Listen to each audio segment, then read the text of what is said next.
अस्सलाम वालेकुम, आप देख रहे हैं डॉन न्यूज़ में कमेज़बान अब्दुल गफ़ार। पाकिस्तान सुपर लीग के हवाले से जनाब जो कल खबर हमने ब्रेक की थी, इसी वक्त प्रोग्राम रिप्ले में वो सच साबित हुई अल्हम्दुलिल्लाह। और आज पाकिस्तान क्रिकेट बोर्ड के चेयरमैन मोहसिन नकवी साहब ने बाज़ाब्ता ऐलान कर दिया कि पाकिस्तान सुपर लीग के बकिया मैचेस 17 मई से 25 मई के दरमियान खेले जाएंगे। और उन्होंने ये भी कहा कि तमाम 6 टीमें जो है वो तैयार हैं। इसके साथ साथ 2 बड़ी अपॉइंटमेंट भी आज पाकिस्तान क्रिकेट बोर्ड ने की हैं। माइक हैसन जो कि फ्रंट रनर थे, उन्हीं को पाकिस्तान टीम का वाइट बॉल का नया हेड कोच मुकर्रर किया गया है। वो बांग्लादेश के खिलाफ सीरीज़ से अपनी जिम्मेदारियों का आगाज़ करेंगे। 26 मई से वो अपनी जिम्मेदारियां संभाल लेंगे। 27 मई से पाकिस्तान बांग्लादेश की सीरीज़ शुरू हो रही है। इसके साथ साथ साबिक कोच और इसी तरह सिलेक्टर आकिब जावेद साहब को director national high performance centre बनाया गया। तो काफ़ी बड़ी बड़ी तब्दीलियां आज पाकिस्तान क्रिकेट में और सुबह ब्रेकिंग न्यूज़ चलती हुई हमें दिखाई दी, उनका अहाता भी करेंगे। पाकिस्तान सुपर लीग के हवाले से आज हम खुसूसी बात करेंगे, बड़े स्पेशल गेस्ट भी हमें ज्वाइन करें। लेकिन पहले आज की इन खबरों का क्विक रिकैप आपके सामने रखते हैं। गुलाम मुर्तज़ा, बहुत शुक्रिया ज्वाइन करने के लिए। कल ही खबरें हमने डिस्कस की थी और वही खबरें निकली। आपने भी बताया था कि माइक हैसन जो है वो फ्रंट रनर है, उन्हीं का नाम फाइनल होगा और वही हुआ। और लगता यह है कि पाकिस्तान क्रिकेट एक नई सिम की तरफ बढ़ रही है और पाकिस्तान सुपर लीग का होना भी इस मौके पर एक बड़ा मोराल बूस्टिंग है। जी,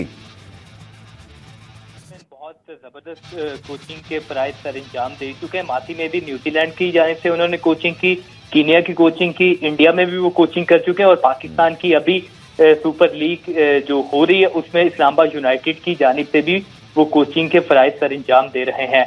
और उम्मीद कर रहे हैं कि पाकिस्तान की जो वाइट बॉल की क्रिकेट है जो पीछे चली गई है, क्योंकि वाइट बॉल में हम बहुत अच्छे थे, तो उनके आने से वाइट बॉल की क्रिकेट पाकिस्तान की बेहतर होगी। और साथ ही डायरेक्टर हाई परफॉर्मेंस सेंटर मुकर्रर किया गया आकिब जावेद को, वो भी उनके साथ मिलकर काम करेंगे और दोनों जो वाइट बॉल की क्रिकेट है वो पाकिस्तान की बेहतर होगी। क्योंकि माइक हैसन वैसे भी पाकिस्तान की क्रिकेट को कुछ करीब से देखते हैं, क्योंकि इस्लामाबाद यूनाइटेड की जब वो कोचिंग कर रहे होते तो तमाम जो पाकिस्तान की दीगर फ्रेंचाइज में खेलने वाले जो खिलाड़ी हैं तो उनसे भी वो वाकिफ हैं। ठीक है गुलाम मुर्तज़ा, आप क्विकली बताइएगा कि बांग्लादेश सीरीज़ के लिए जो 27 तारीख का तो ऐलान हो गया, कोई टेंटेटिव डेट बता देंगे और वेन्यूज़ लाहौर फैसलाबाद कहाँ कौन से मैचेस कब खेले जाएंगे। और उससे जुड़ा हुआ सवाल कि पाकिस्तान और बांग्लादेश के दरमियान जो T20 सीरीज़ है उसके लिए पाकिस्तान के स्क्वाड की अनाउंसमेंट कब तक एक्सपेक्टेड है? जी, पाक बांग्लादेश जो T20 सीरीज है उसमें 2 दिन का वक्त 2 दिन उसे आगे बढ़ाया गया है। 25 को ये सीरीज का आगाज होना था फैसलाबाद से, लेकिन अब वो 27 को होगा। और उसी तरह जिसका इख्तिताम होना था वो 3 जून को होना था, लेकिन इसका इख्तिताम जो होगा वो 5 जून को होगा। फैसलाबाद लाहौर दोनों वेन्यू हैं और बांग्लादेश क्रिकेट बोर्ड से भी इस हवाले से बातचीत हो चुकी है। और जैसे ही पाकिस्तान सुपर लीग का इख्तिताम होगा उससे पहले फाइनल। तो गुलाम मुर्तज़ा, फाइनल जो है वो फाइनल कहाँ हो रहा है और पहला मैच ये कहाँ होगा, हमारे शायकीन के लिए जरूर बताइएगा जरा ये। जी, फैसलाबाद में 2 मैचेस होंगे। पहले 2 मैचेस फैसलाबाद में खेले जाएंगे और अगले 3 मैचेस लाहौर में खेले जाएंगे। उसके लिए अनाउंसमेंट जो पाकिस्तानी टीम की होनी है वो प्लेऑफ से पहले, पाकिस्तान सुपर लीग के प्लेऑफ से पहले पाकिस्तान क्रिकेट बोर्ड करने का जो इरादा रखता है। तो उम्मीद कर रहे हैं कि उससे पहले पाकिस्तान की टीम जो बांग्लादेश के खिलाफ सीरीज खेलनी है तो अनाउंस हो जाएगी। चलें, बहुत शुक्रिया। गुलाम मुर्तज़ा हमारे साथ मौजूद थे। आज काफ़ी बड़ी खबरें पाकिस्तान क्रिकेट के हवाले से आज कम हुई और कल ये खबरें चल रही थी कि माइक हैसन जो है वो अब नए कोच होंगे। कल हमने प्रोग्राम में 17 से 25 मई की खबर भी ब्रेक की थी, तो इन दोनों खबरों की आज तस्दीक हुई। उम्मीद करते हैं कि खबरें पाकिस्तान क्रिकेट के लिए कुछ अच्छी जो है ना वो आगे चल के इकदाम का बाइस बने। अब पाकिस्तान सुपर लीग की बात करते हैं जिसका चर्चा इस वक्त सब तरफ हो रहा है। ये लीग रुकी थी तो लोग थोड़े उदास भी हो गए थे, साथ साथ मौका कुछ ऐसा था। लेकिन अब जब पाकिस्तान ने एक बहुत बड़े महाज पे कामयाबी हासिल की अपने हमसाये के खिलाफ और उसके बाद फिर PSL की वापसी, तो ये दोहरी खुशी है पाकिस्तानियों की। और पाकिस्तान सुपर लीग पे बात करने के लिए मेरे साथ मौजूद हैं लाहौर कलंदर के CEO आतिफ राना साहब, जो कि इस वक्त हमें लाहौर से ज्वाइन कर रहे हैं। राना साहब, बहुत शुक्रिया ज्वाइन करने के लिए। ठीक कहा मैंने सर कि एक बहुत बड़े महाज पे कामयाबी भी मिली। लोग लेकिन बीच में ख्वाहिश रखते थे कि पाकिस्तान सुपर लीग जो है ना वो बस जल्दी से वापस आए। हम चाहते हैं वो जल्दी से तमाम मैचेस देखें और अभी तो लीग का सही जोबन हो रहा था। 17 से 25 मई अनाउंस हो गई। आतिफ भाई, यकीन तौर पर तमाम फ्रेंचाइजीज भी इस फैसले से बहुत खुश हैं। Thank you very much Ghaffar कि आपने मुझे मदऊ किया। देखें, बहुत ज़बरदस्त बात है और बहुत खुशाइन बात है कि जिस तरह हमारे जो फौजी जवान हैं या एयरफोर्स के जो शाहीन हैं, उन्होंने जिस तरह नेवी के लोग हैं, उन्होंने जिस तरह हमारे मुल्क का दिफा किया और इंडिया ने जो हरकत करने की कोशिश की और उन्होंने स्पेशली स्टेडियम के पास जो इन्होंने एक ड्रोन गिराया तो उसकी वजह से हमारी लीग को पोस्टपोन होना पड़ा। बट मैं समझता हूँ कि इस फतह के बाद ये बड़ा ज़बरदस्त है कि अब क्रिकेट का जश्न जो है वो हम पिंडी स्टेडियम के अंदर मनाएंगे और पूरा पाकिस्तान देखेगा कि पूरा पाकिस्तान जो है वो क्रिकेट से कितना प्यार करता है, और पूरी दुनिया देखेगी कि हम एक स्पोर्ट्स लविंग नेशन है। हम कभी भी वॉर नहीं चाहते, हमेशा पीस में रहना चाहते हैं, और हमारे पे मुसल्लत करने की कोशिश की गई थी, और उसको हमारे जवानों ने जिस तरह उसको वतन का दिफा किया और जो शोहदा है उन्होंने जिस तरह की कुर्बानियां दी, तो मैं समझता हूँ कि अब ये भरपूर मौका है कि ना सिर्फ हम उनको ट्रिब्यूट दें बल्कि पाकिस्तानी अवाम को खुशियाँ दें। ठीक है। चूँकि आतिफ भाई अभी तक सिर्फ यही पता चल सका है 17 से 25 मई की विंडो है। आई नो कि आप मुझे हमेशा ही बोलते हैं कि क्रिकेट मामला पे आप ज़मीन से बात कर लें, लेकिन कुछ मामला तब तक आपको पता चल गए होंगे। सर थोड़ा सा बता सकते हैं कि ये सारे मैचेस क्या पिंडी में ही कराने का फैसला है या लाहौर में, जो कि आपका होम टाउन है, आपकी टीम का होम ग्राउंड है, जहाँ बड़ा रौनक मेला लगता है, खूब ढोल ताशे आते हैं, तो क्या वहाँ भी कुछ मैचेस हो सकेंगे? जी बिल्कुल गफ्फार, अभी तक जो मेरे पास इत्तलात है वो उसमें यही है कि वो जिस तरह हमें जहाँ पे हमने खत्म किया था वहीं से हम शुरू करेंगे पिंडी से, और उसके बाद जिस तरह बाकी के जो मैचेस प्ले ऑफ वगैरह जो फाइनल होंगे वो इंशाल्लाह लाहौर में होंगे, और मेरा ख्याल है कि आज शाम तक या रात तक इसकी प्रेस रिलीज भी आ जाएगी। ठीक है। आतिफ साहब, कितना मुश्किल होता है फ्रेंचाइज के लिए? आई नो कि इस बार तो बहुत ही एक जेन्युइन रीज़न था, एक ऐसा रीज़न जिसने वाकई हम सबको जो है मुत्तहिद भी किया, लेकिन जब लीग चल रही होती है, हम देखा कोविड के ज़माने में एक मरतबा ऐसा हुआ, इसी तरह इस बार, तो फ्रेंचाइजीज़ का क्या मौक़िफ़ होता है जब आप लोग मीटिंग कर रहे होते हैं? सारी बात है, हमारे पास तो एक प्रेस रिलीज़ आ जाती है और लोग समझते हैं जी इन और आउट होना बड़ा कोई आसान है, पर आतिफ साहब कितना फ्रेंचाइजीज़ और पीसीबी इसके ऊपर गौर व खोज कर रहे होते हैं, क्या क्या इसमें रिस्क फैक्टर होते हैं, फाइनेंशियल ऑब्वियसली मामला भी कहीं ना कहीं इन्वॉल्व होते हैं। ऑलरेडी ये लीग इस हवाले से ख़बरों में रहती है कि क्या इसको और मतलब फ्रूटफुल बनाया जा सकता है। तो जब इस तरह का कोई गैप आता है, चलिए इस बार तो ये गैप सर आंखों पर, आई थिंक आप लोगों को भी इस पर शायद नुकसान उठाने को भी तैयार हुए होंगे कि चलिए मुल्क का मामला है, लेकिन ये कितना मुश्किल होता है खिलाड़ियों का आना जाना, ये सब कुछ मैनेज करना? गफ्फार, काफी चैलेंजिंग सिचुएशन होती है। आपको पता है जब से पाकिस्तान सुपर लीग जो है वो शुरू हुई है उस वक्त से हमें कोई ना कोई चैलेंज दरपेश रहा है। जिस तरह जब लीग शुरू हुई तो पाकिस्तान में ग्रिड नहीं थी और फिर हमें दुबई में जाके खेलना पड़ा, फिर हम लीग का फाइनल मैच पाकिस्तान में लेके आए, फिर उसके बाद वहां पे जो है वो फाइनल मैच बड़ी मुश्किल से यहाँ पे हमने कराया। बहुत से प्लेयर क्वेटा ग्लैडिएटर्स के नहीं आ सके, जिसकी वजह से उनको टूर्नामेंट जो है वो कॉस्ट किया, और उसके बाद फिर आपने देखा कि कोविड आ गया और फिर उसके सारे जो एक हमारा एक बड़ी क्या कहते हैं एक ऐसी जर्नी, रोलर कोस्टर जो है ना वो जर्नी हमारी रही है। सो मुश्किल होता है ऑब्वियसली, एक आपका माहौल बना होता है, उस माहौल के अंदर सारे प्लेयर्स जो है वो जेल नहीं हुए होते हैं, सारे अपने अपने प्रेपरेशन कर रहे होते हैं, फिर आप एकदम जब इस तरह के हादसा की वजह से आपको ब्रेक आ जाए तो वो उसको दोबारा रीग्रुप करना जो है वो एक चैलेंज होता है। लेकिन मैं समझता हूँ कि पीसीबी ने, मोहसिन नकवी साहब ने और स्पेशली उनकी टीम सलमान नसीर ने जिस तरह की कोऑर्डिनेशन दिखाई है वो बहुत हाईली अनप्रेसिडेंटेड है, और जिस तरह दिन रात उन्होंने मेहनत करके एंगेज करके सारी फ्रेंचाइज को उन्होंने दोबारा लीग को पाकिस्तान में शुरू करने का फैसला किया है, तो बहुत जबरदस्त और बड़ी कमेंडेबल अप्रोच है। और जिस तरह आप बात कर रहे थे, देखिए नुकसान तो पाकिस्तान के सामने तो नुकसान कोई चीज नहीं है सर। मैंने तो कल भी ये सजेशन दी कि जो मैच होगा हमारा उसमें हम जो है शायकीन को एक वो पाकिस्तान के झंडे लेके आए और फ्री ऑफ कॉस्ट स्टेडियम में एंटर हो, ताकि पूरी दुनिया को हम जो दिखा सकें कि हम एक स्पोर्ट्स लविंग नेशन है और हम बिल्कुल जंग नहीं चाहते। सही। चले, पिंडी बॉयज़ और लाहौरीज़ तो वैसे भी पहुंच जाते हैं, चाहे टिकट जितना महंगा हो, तो मेरे ख्याल में कराची में ये काम करना पड़ता। लेकिन आतिफ साहब, एक बड़ा इंटरेस्टिंग सवाल इसमें ये भी बनता है कि ये सारे जो मामलात हैं, कल हम आपको पता है कल मीटिंग चल रही थी, आई नो कि आप उस वक्त कहीं और मौजूद थे, आपसे मेरी बात भी हुई थी, बट जैसे ही हमारी ये डेट्स आने शुरू हुई 17 मई की, ठीक 2 घंटे बाद जो है वो आईपीएल की डेट भी 17 मई अनाउंस कर दी गई। तो इस पर आपको क्या राय है? ये क्या एक कोइंसिडेंस है या शायद सैटरडे सबको सूट करता है? आपकी क्या राय है?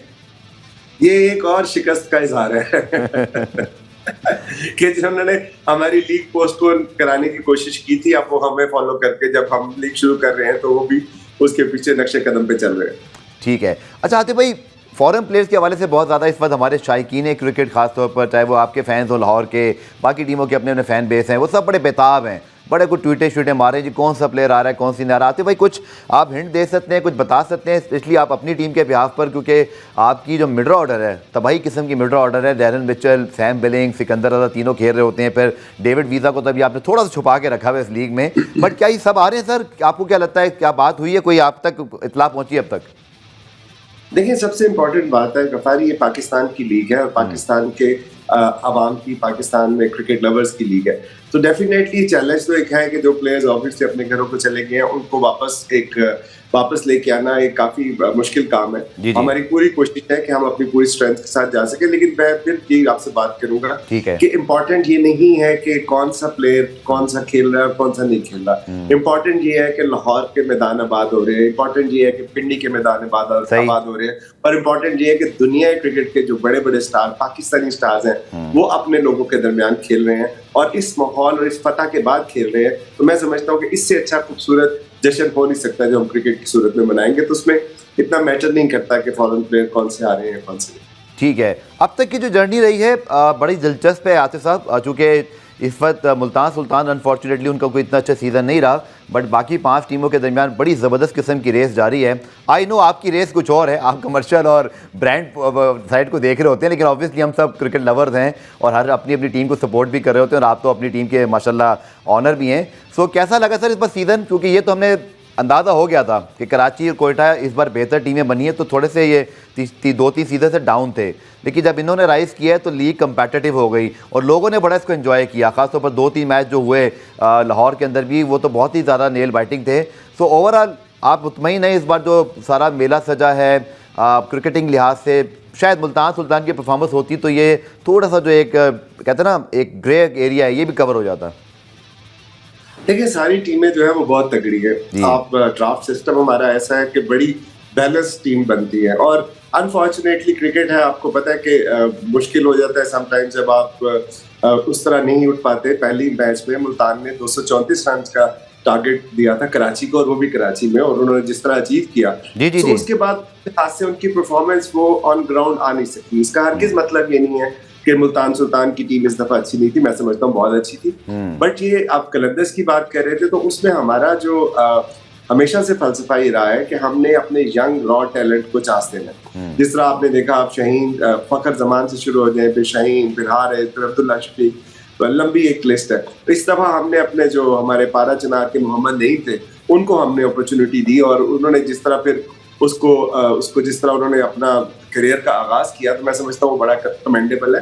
तो टीमें सारी अच्छी हैं, इंशाल्लाह अच्छे तगड़े मुकाबले देखने को मिलेंगे और लाहौर के पास अभी एक मैच है और इंशाल्लाह वो जीत के हम प्लेऑफ में जाएंगे। और अगर टूर्नामेंट जो लाहौर में हो रहा है तो पूरी कोशिश करेंगे कि लाहौर को जो है दोबारा जो है खुशियां दें इस साल जीत के।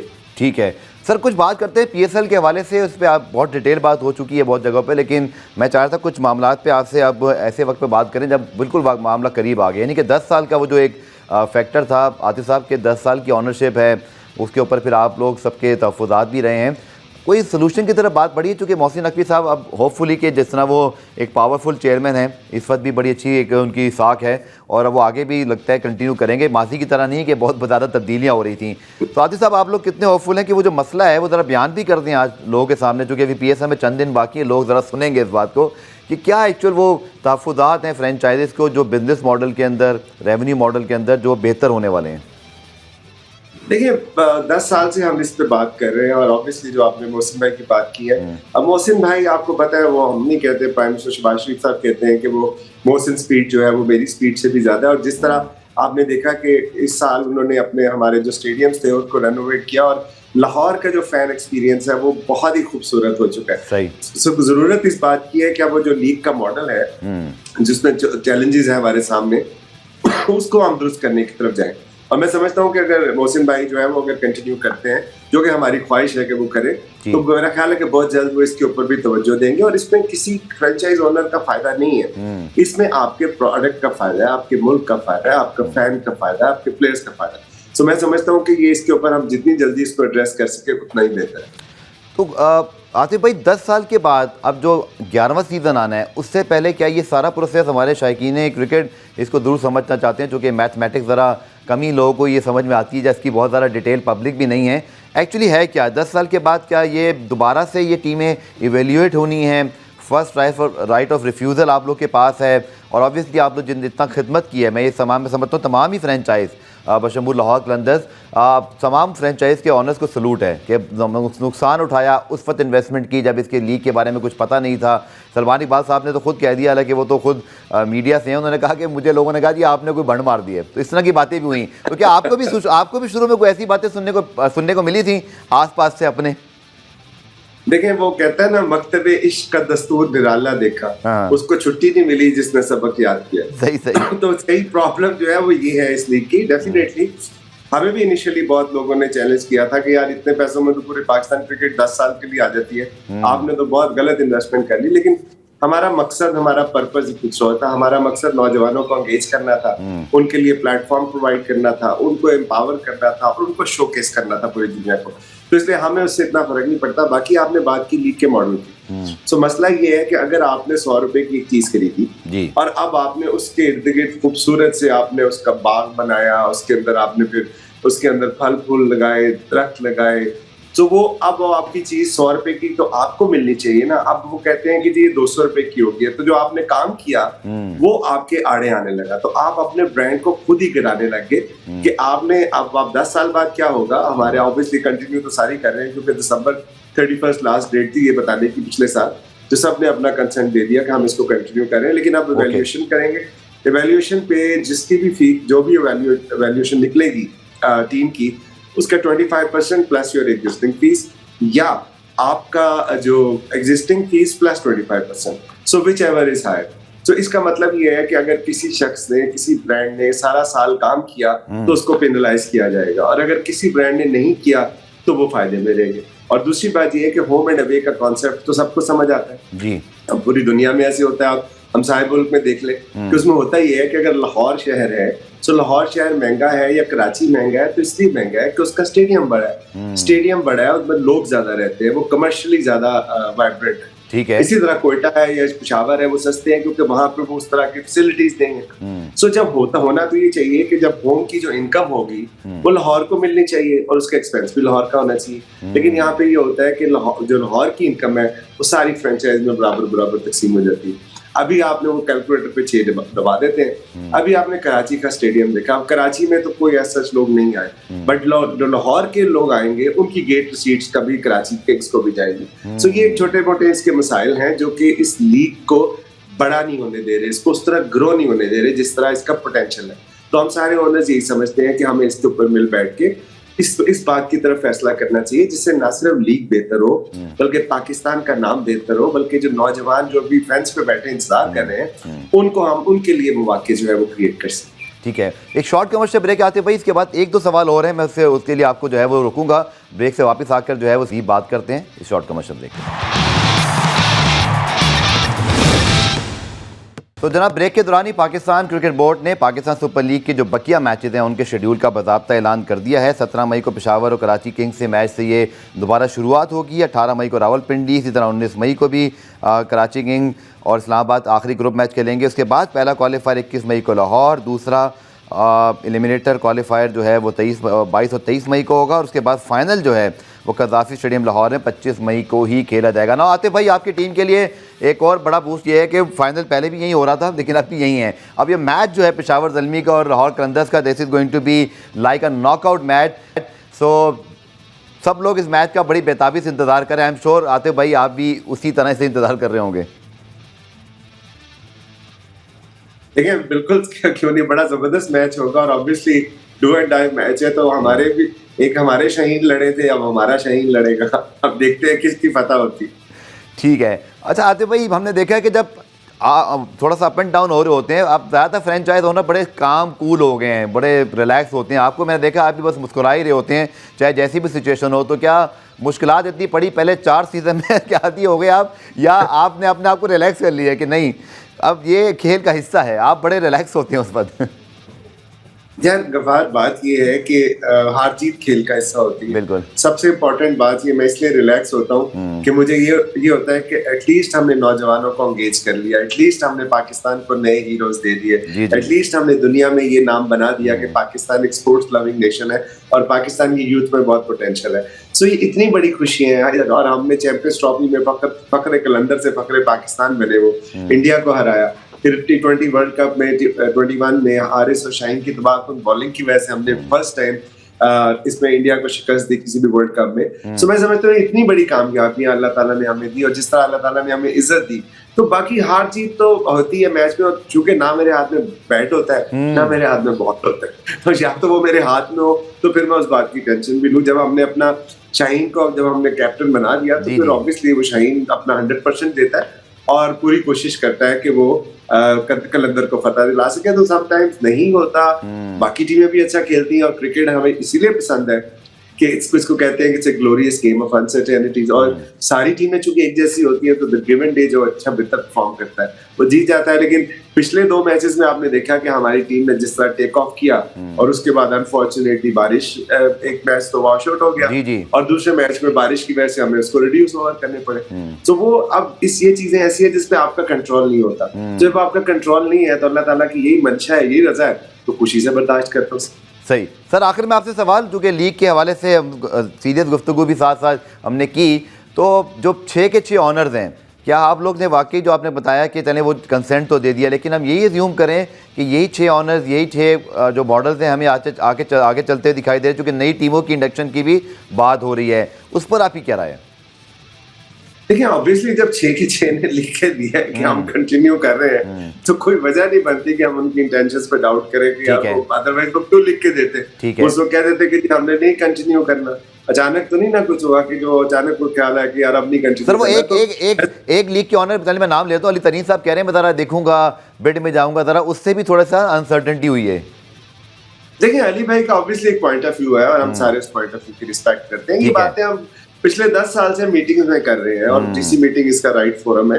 अली भाई ने अनफॉर्चुनेटली आके उसको ऑन स्क्रीन कह दिया तो एक डिबेट उस तरफ चलेगी, बट उन्होंने भी मेरे नॉलेज के मुताबिक उन्होंने भी अपना कॉन्सेंट दिया हुआ। अब उसके बाद अगर उनका माइंड चेंज होता है तो आप नहीं कुछ कह सकते।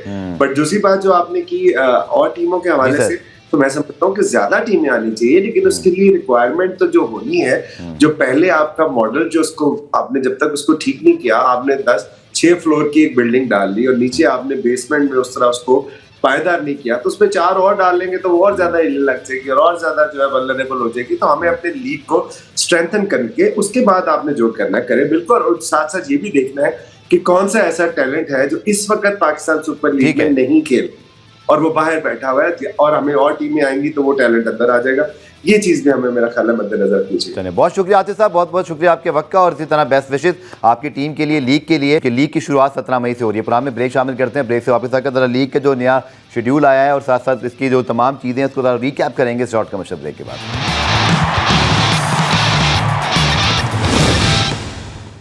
प्रोग्राम में खुशामदीद। 2 बड़ी अनाउंसमेंट पाकिस्तान क्रिकेट बोर्ड ने आज की, एक तो माइक हेसमैन की, इसी तरह फिर आकिब जावेद साहब जो है वो अब director national high performance centre हो गए, फिर पीएसएल का शेड्यूल भी आ गए। सारे मामला से बात करते हैं। सीनियर स्पोर्ट्स जर्नलिस्ट, स्पोर्ट्स तजज़ियाकार और स्पोर्ट्स एंकर मिर्ज़ा इकबाल भाई साहब हमें ज्वाइन कर चुके हैं। बहुत शुक्रिया इकबाल भाई ज्वाइन करने के लिए। शेड्यूल के बारे में तो हमने डिटेल सर बात कर ली, लेकिन जो माइक हेसमैन की अनाउंसमेंट है, जो आकिब जावेद को दोबारा से पाकिस्तान क्रिकेट बोर्ड में एक बड़ा ओहदा मिला, इकबाल भाई मैं इस पर आपकी एक्सपर्ट ओपिनियन चाहूँगा। देखिए माइक हेसन जो है तकरीबन 13-14 महीने में पाकिस्तान के तीसरे गैर मुल्की कोच हैं। हमने बड़े तम तराफ से बुलाया था जेसन गिलेस्पी और गैरी क्लस्टन को और उनकी गाड़ी चल नहीं सकी। अब पाकिस्तान क्रिकेट बोर्ड ने ये वजाहत नहीं की है कि माइक हेसन का कितने साल का मुआहदा है, 1 साल का है, 1 सीरीज का है, 2 सीरीज का है। नो डाउट ये न्यूजीलैंड के कामयाब तरीन कोच रहे 2012 से 2018 तक, लेकिन अब देखना ये है कि उन्होंने भी अपनी शराइत मनवाई होंगी, वो अपना स्टाफ जो है वो लेकर आना चाहते हैं और उनका टेन्योर क्या होगा अब देखते हैं, क्योंकि माजी में अब्दुल गफार बहुत सारे तजुर्बात रहे गैर मुल्की कोचेस के। आपको याद होगा कि मिकी आर्थर को बुलाया इजलास में 2019 के वर्ल्ड कप के बाद और उसके बाद उनको फारिग कर दिया गया। ग्रांट ब्रैडबर्न को फारिग किया गया। उससे पहले अगर आप शुरू करें, रिचर्ड पाइपर्स पाकिस्तान के कोच रहे, जेफरी लॉसन पाकिस्तान के कोच रहे, डेव वॉटमोर पाकिस्तान के कोच रहे, फिर उसके अलावा आप देखें कि बॉब बुलमर रहे, बेशुमार लोग रहे। तो अब ये तजुर्बा कैसा रहता है, क्योंकि गैर मुल्की कोचेस, जिस तरह का स्टेटमेंट आया था जेसन गिलेस्पी का कि मतलब उन्होंने बड़ी नाराजगी का इजहार किया, तो उससे मैं हैरान हूँ कि माइक हेसन ने कैसे जो है वो एक्सेप्ट कर लिया है। कोई अपनी टर्म्स कंडीशन पर इन्होंने एक्सेप्ट किया होगा, वरना बड़ा मुश्किल लगता है कि गैर मुल्की कोच और पाकिस्तान क्रिकेट एक साथ चल सके। ठीक है इकबाल भाई, मैं भी प्रेस रिलीज पढ़ रहा हूँ, अगर मैं मिस तो नहीं कर रहा, कहीं सोशल मीडिया पे कहीं लिख दो, कोई टेन्योर इसमें मेंशन नहीं जैसे आपने मेंशन किया, ये अगेन फिर एक अनसर्टेनिटी हुई। बिल्कुल, मैंने तो कहा ना कि कितने साल का, 1 साल 2 साल, और बांग्लादेश की सीरीज से टेक ओवर करेंगे और कह रहे हैं कि आकिब जावेद के साथ वो मिलकर काम करेंगे। आकिब जावेद असिस्टेंट कोच तो नहीं होंगे, अलबत्ता चूंकि वो डायरेक्टर हाई परफॉर्मेंस सेंटर मुंतखब हुए तो खिलाड़ियों के इंतखाब के हवाले से आकिब जावेद सिलेक्शन कमेटी में भी हैं, तो उनके इंतखाब के हवाले से माइक हैसन अपनी जरूर उनकी इनपुट लेंगे। लेकिन मुझे लग रहा है कि हैसन ने तमाम इख्तियारात पहले मांगे होंगे जिसकी बुनियाद पर उन्होंने एग्री किया है। वो बड़े प्रोफेशनल कोच हैं, ओटागो की टीम की वो कोचिंग कर चुके हैं, कीनिया की टीम की कोचिंग कर चुके हैं, तो अर्जेंटाइन के लिए कुछ अरसे के लिए रहे, तो उनके अगर प्रोफाइल को देखें तो बड़ा जबरदस्त है। लेकिन किन कंडीशंस पर ये पाकिस्तान क्रिकेट बोर्ड ने नहीं बताया। हम हमारे आने वाले गैर मुल्की कोच को खुशामदीद कहते हैं और जब वो जाता है तो बड़े बददिली के साथ जाता है। अल्लाह ना करे इस मर्तबा ऐसा हो। बिल्कुल विलन बना के हमने दोबारा जो है वो लास्ट टाइम दोनों कोचेस को भेजा। आखिर में एक बात भी मैं आपसे पूछूंगा कि आकिब जावेद साहब यकीन तौर पर बड़ा उनका अच्छा क्रिकेट रहा, बड़े क्लीन क्रिकेटर रहे, बड़ी रिस्पेक्ट है उनकी, बट जिस अंदाज से उनकी एक एंट्री हुई उसके ऊपर जैसे गिलेस्पी ने जो कुछ कहा, आई थिंक वो मैं दोहराना नहीं चाहता, वो किस तरह के अल्फाज भी उन्होंने इस्तेमाल किए, एक बार फिर उनको और माइक हैसन को एक साथ जोड़ने की कोशिश की गई, क्या ये ज़रूरी था आपके ख्याल में? ये गाड़ी कितने अरसे चलेगी ये भी देखना होगा, क्योंकि पहले आकिब जावेद जो थे वो जेसन गिलेस्पी के साथ भी जुड़े हुए थे। आपको याद होगा जब इंग्लैंड की सीरीज हुई या फिर बांग्लादेश की सीरीज हुई, उसी सीरीज में गिलेस्पी ने कह दिया मेरे इख्तियारात नहीं है। तो आकिब जावेद गैर एलानिया चीफ सेलेक्टर है, क्योंकि चीफ सेलेक्टर तो कोई है ही नहीं, तो इसका मतलब है उनकी बात का बहुत ज्यादा वजन होगा। क्या माइक हैसन उनके साथ चल पाएंगे ये भी देखना होगा। बहुत सारे सवालात हैं, लेकिन ऐसा लग रहा है इस वक्त आकिब जावेद जो है वो पाकिस्तान क्रिकेट बोर्ड के ब्लू आइड बॉय हैं। नंबर 1 तो वहाब रियाज है कि वहाब रियाज शुक्र है कि उस कमेटी में नहीं थे कि जिसने कोच का फैसला किया। अब आप मजाक देखें ना, उस कमेटी में जो 4 रुकनी कमेटी थी, चले 2 तो टेस्ट क्रिकेटर हो गए, आकिब जावेद और अजहर अली, और 2 कौन थे, सुमैर अहमद सैयद जिन्होंने कभी क्रिकेट नहीं खेली, पाकिस्तान क्रिकेट बोर्ड के चीफ ऑपरेटिंग ऑफिसर, और बिलाल अफजल साहब जो पहले सिलेक्शन कमेटी में रहे, अब चेयरमैन के वो पीएस बन गए हैं, पर्सनल असिस्टेंट एडवाइजर। मेरी समझ में नहीं आ रहा ये क्या इन लोगों ने किया है। और बाद लोग तो इस पर ये क्वेश्चन भी उठा रहे हैं कि सिर्फ और सिर्फ पंजाब के लोगों को लिया जा रहा है। केपीके में बहुत क्रिकेट हो रही है, केपीके से किसको लिया गया? इसी तरीके से सिंध से सिर्फ एक असद शफीक को लिया गया जो सिर्फ तनख्वाह लेने के लिए आया और उसका कोई रोल नजर नहीं आता। तो मेरे ख्याल में ये सब चीजें सोचनी पड़ेंगी अपने मोहसिन नकवी साहब को। और माइक हैसन और आकिब जावेद का साथ, आपने अच्छा सवाल किया अब्दुल गफ्फार, देखते हैं ये कितने अर्से तक ये गाड़ी चल पाती है। सर आखिरी सवाल, चूंकि इससे तमाम कोच से मामला जुड़े होते हैं, आपकी कैप्टनसी के भी गो के वो चेयरमैन का सवाबदी जरूर होता है, लेकिन इसमें सारी सलाह मशवरा कोच या आपकी सिलेक्शन कमेटी से होती है। फिर आपकी टीम यानी कि रिजवान बाबर टीम से आउट थे, हमने देखा शाहीन को भी और हारिस को भी और नसीम को भी कुछ फॉर्मेट से आगे पीछे किया। माइक हैसन के आने के बाद इकबाल भाई अभी तो आज ही फैसला हुआ, लेकिन आप क्या फोर्स ही कर रहे हैं? क्या जो सलमान अली आ गए हैं बतौर T20 कैप्टन, जो रिजवान है as a one day captain, Shan Masood as a test captain, बड़ी खिचड़ी बनी हुई है, ये मामला किस तरह से संभालेंगे फिर ये? अब सबसे पहला तो इनके आगे जो चैलेंजिंग टास्क होगा वो बांग्लादेश के खिलाफ जो 5 T20 है उनके लिए किसको ये मुंतखब करते हैं। क्या बाबर आजम, रिजवान ने एज एन ओपनर रन किए हुए 363, क्या वो अपनी परफॉर्मेंस की बेसिस पर पाकिस्तानी टीम में जगह बनाएंगे? फखर जमान भी हैं, साइम अयूब भी हैं, उसके अलावा साहबजादा फरहान भी फॉर्म में। तो एक तो इम्तिहान होगा सिलेक्शन कमेटी का और हेड कोच का, क्योंकि हेड कोच यकीनन सिलेक्शन में भी उनका अमल दखल होगा। और फिर सलमान अली आगा को कप्तान आकिब जावेद ने बनवाया, चेयरमैन की आशीर्वाद हासिल थी, तो क्या सलमान अली आगा को हटा देंगे? मेरे ख्याल में वो चलेंगे। सवाल पैदा हो रहा है रिजवान क्या वनडे की कप्तानी करेंगे या सलमान अली आगा वनडे के कप्तान बन जाएंगे? ये भी $1 बिलियन क्वेश्चन है। और क्या बाबर आजम और मोहम्मद रिजवान पाकिस्तान की व्हाइट बॉल टीम में जगह बनाने में कामयाब होते हैं या नहीं होते? बहुत कड़ा इम्तिहान होगा आकिब जावेद एंड कंपनी का। अलीम डार तो बेचारे वो सिलेक्शन कमेटी में आ गए, उनकी क्या इनपुट है समझ में नहीं आता। वो तो खुद अंपायरिंग भी कर रहे होते हैं, खिलाड़ी उनके सामने खेल रहे होते हैं, कुछ समझ में नहीं आ रहा होगा क्या। लेकिन अब दुआ करें कि जो भी हो पाकिस्तान क्रिकेट के लिए बेहतर हो। अच्छा इकबाल भाई, माइक हैसन जिस टीम के कोच हैं वो 4 मुसलसल मैचेस हार गई, जबकि उनका नाम आना शुरू हुआ और अल्लाह करे 5वें मैच में उनके लिए कुछ बेहतर हो, लेकिन अगर टीम उनकी ना पहुंची तो अब बड़ा अजीब सूरत हाल होगी। दूसरा सलमान अली आगा उन्हीं की टीम में खेलते हैं और एक ही दिन बाद वो कोच बन जाएंगे। तो कुछ लोग ऑलरेडी ये बात कर रहे हैं कि कहीं कन्फ्लिक्ट ऑफ इंटरेस्ट या थोड़ा सा वो जो ट्रांसपेरेंसी है वो भी कहीं ना कहीं, ठीक है माइक हैसन का बड़ा नाम है, वो बात नहीं कर रहे कि वो जानबूझ के, लेकिन एक क्वेश्चन मार्क तो आएगा ना। देखिए, इस वक्त जो लोग कह रहे हैं कि जो पाकिस्तान क्रिकेट बोर्ड की सबसे तगड़ी लॉबी है वो इस्लामाबाद यूनाइटेड की है, वरना आप तो खुद माशाल्लाह इतने अरसे से कवर कर रहे हैं, आपको इल्म होगा कि शादाब खान कप्तान बनते रह गए जो न्यूजीलैंड के दौरे के लिए। तो उस लिहाज से एक लॉबी काम कर रही है। अब उस लॉबी के एक जो है वो हसन चीमा साहब हैं, फिर रेहानुल हक वो पाकिस्तान के मैनेजर रह चुके हैं, फिर माइक हैसन आ गए, शादाब खान है। मैं तो हैरान हूँ, अभी शकलैन मुश्ताक कहीं नजर नहीं आ रहे। क्या वो असिस्टेंट कोच आएंगे या फिर अजहर महमूद आएंगे? अजहर महमूद ने भी अप्लाई किया था और बहुत सारी चीजें हैं, देखते हैं क्या होता है। मिसबाह-उल हक को भी कोई जिम्मेदारी सौंपी जा रही है और शोएब मलिक ने मेंटोर के ओहदे से इस्तीफा दे दिया, छोड़ दिया, और बाकी 4 मेंटोर्स का मुस्तकबिल भी जो है उस पर सवालिया निशान है। चले, बहुत शुक्रिया मिर्जा इकबाल बेग साहब, अपने दबंग तज़किये से हमें आगाह कर रहे थे। हम मुस्तफीद हमें ब्रेक शामिल करते हैं। ब्रेक से वापस आकर कौन से इंटरनेशनल प्लेयर्स आ रहे हैं, कौन से नहीं, इसकी जो खिचड़ी बनी हुई है इसके ऊपर कुछ आपको अपडेट देंगे। Short commercial break. प्रोग्राम में खुशामदेद। पाकिस्तान सुपर लीग के हवाले से जनाब अपडेट तो आ गई थी, लेकिन अब बाकायदा शेड्यूल भी जारी कर दिया गया। आपको स्क्रीन पे भी दिखा देते हैं। 17 मई से माफ़ कीजिएगा 17 मई से जो है वो दोबारा से इस लीग की रीशेड्यूल मैचेस का आगाज़ होगा। पेशावर ज़ल्मी कराची किंग्स जनाब 17 मई को मैच खेला जाएगा रावलपिंडी में। उसके बाद उसी तरह के शेड्यूल जो कि पहले था उसके मुताबिक 18 मई को मुल्तान सुल्तान कोयटा ग्लेडिएटर्स का मैच होगा। ये डे मैच है, डबल हेडर होगा। 18 मई को फिर दूसरा मैच पेशावर ज़ल्मी लाहौर कलंदर्स का होगा। उसके बाद जी 19 मई को इस्लामाबाद और कराची का मैच रावलपिंडी में खेला जाएगा। और उसके बाद एक दिन का गैप है, 21, 22 और 23 को क्वालिफायर एलिमिनेटर जो है वो लाहौर में खेले जाएंगे और एक दिन के आराम के बाद 25 मई को फाइनल भी लाहौर में होगा। लेकिन इससे जुड़ी एक और दिलचस्प सूरत ये भी है कि कौन सी फॉरेन प्लेयर जो है वो टीमों के इस वक्त आने पर तैयार हुए हैं। हमारे नुमाइंदे इमरान सिद्दीक हमें ज्वाइन कर रहे हैं। इमरान, बहुत शुक्रिया ज्वाइन करने के लिए।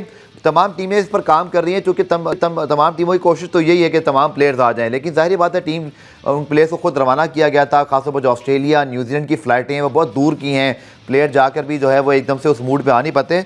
तो क्या अपडेट है, इनसाइड न्यूज़ क्या है?